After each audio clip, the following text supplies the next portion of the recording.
Mabuhay ang Pilipinas! Mabuhay! Ayan, nagkakasiyahan pa lang tayo. Hindi pa tayo tapos. Nagsisimula pa lang tayo.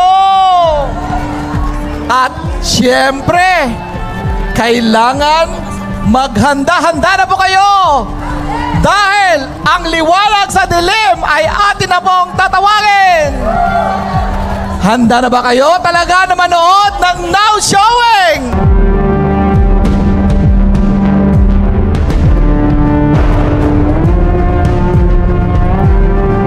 So everybody give a round of applause. Welcome to Binibining Maharlika! Kung bago lang kayo dito sa aking YouTube channel, huwag kalimutan mag-subscribe at pindutin nyo na rin ang notification bell para ma-notify kayo sa ating susunod na video. Maraming salamat!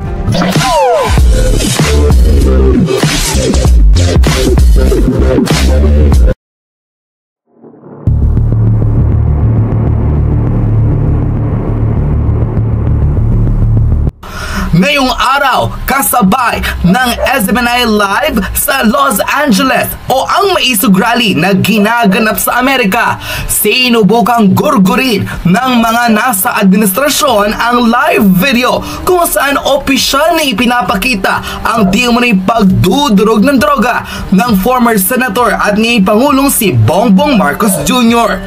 Tila nung una, stable pa ang internet connection ng mga manonood ng nasabing rally. Ngunit nang maipakita ang exclusive video kung saan inilabas na ni Maharlika ang ebidensya na nagdudurog ng droga ang Pangulo, biglang blinak out ito ng ilan sa mga di umano'y inutusan raw ng pamahalaan.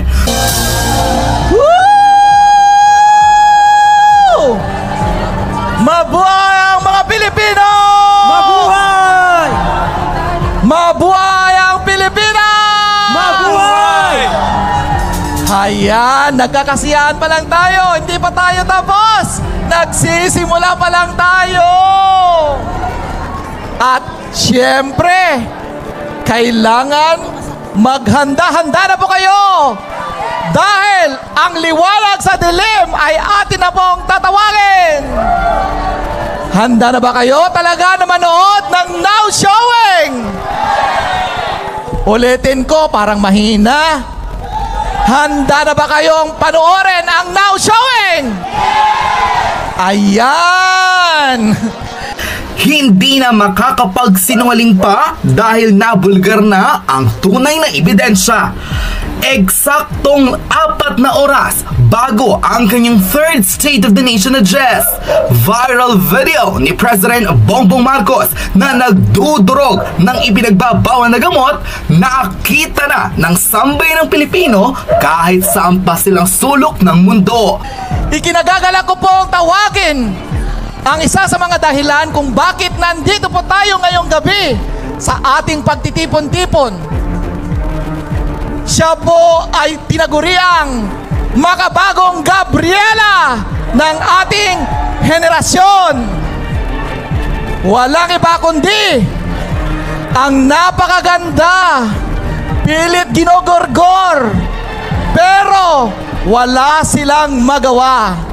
Ngunit sadyang mas mabilis ang taong bayan na nakuha ang official copy nito at ngayon tumatabo na ng mahigit sa 2 million views in just 10 seconds.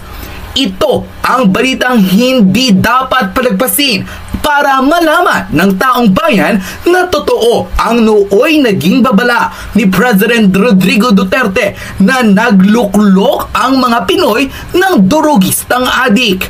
Hindi pa naniniwala noon, ngunit ngayon, bulgara na ang ebidensyang naisiwalat sa publiko. Sa atin ang huling halakhak, ika nga. So everybody give a round of applause. Welcome to Binibining Maharlika!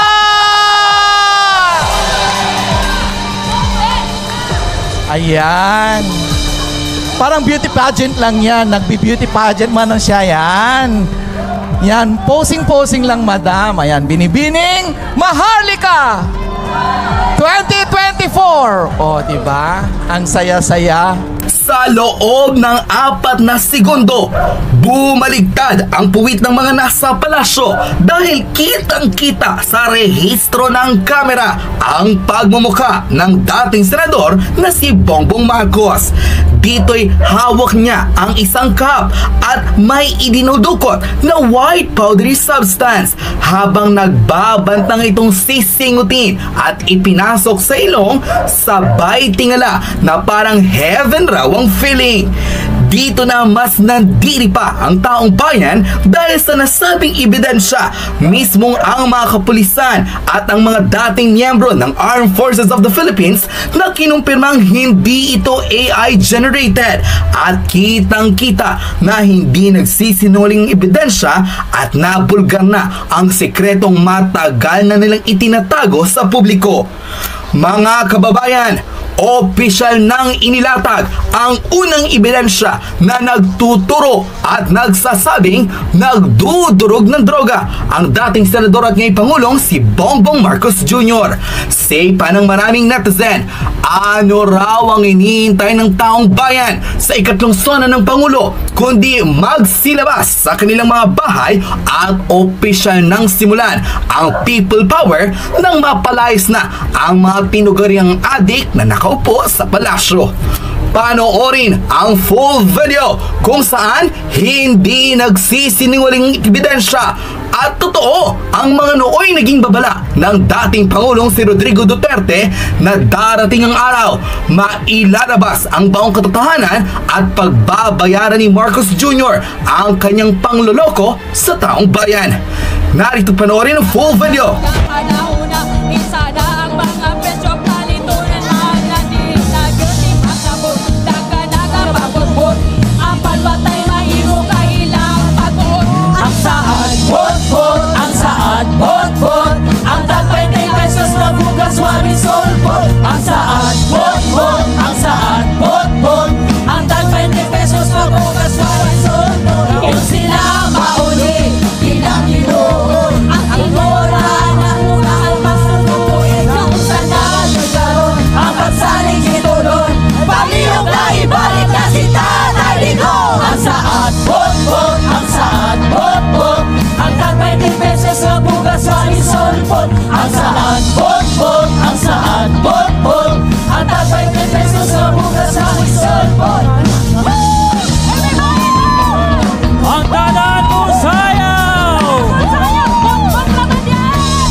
Palihog lang ibalik na si Tatay Digong. Ang saan, bot-bot, ang saan, bot-bot, ang tatay ng pesos na bukas wahin solpot. Ang saan, bot-bot, ang saan, bot-bot, ang tatay ng pesos na bukas wahin solpot. Ang saan, bot-bot, ang saan, bot-bot, ang tatay ng pesos na bukas wahin solpot. Ang saan, bot-bot, ang saan, bot-bot, ang tatay ng pesos na bukas wahin solpot.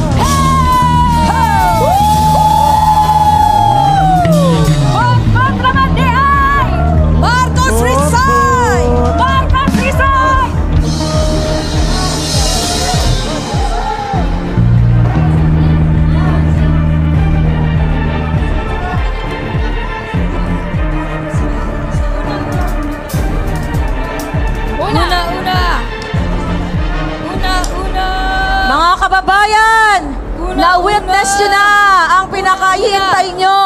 For 2 years, kayo na po ang humusga. Sa totoo lang, napakabilis. Sabi ko sa inyo, dapat mabilis kayo. Pinagtatanggal na nila ang mga post ni Spokesro kay Attorney Glenn Chong sa Facebook.